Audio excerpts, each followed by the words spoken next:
ka na nga. Palagi na lang baha.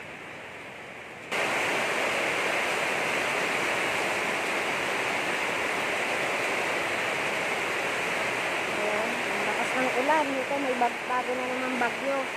Grabe, tatlong sunod-sunod na bagyo. Hindi na talaga kami makakaahon sa baha nito. Ganda naman yan. Oh, huhupa. Tapos tataas ang tubig. Ay, kawawa talaga kami mga nandyan sa baba. Buti na lang itong mga kapatid ko mayroong matataas na bahay. Ako lang laging nalulubog sa baha kasi ako yung nasa baba. Yan lang. Kawawa naman ako. Kawawa naman talaga ako.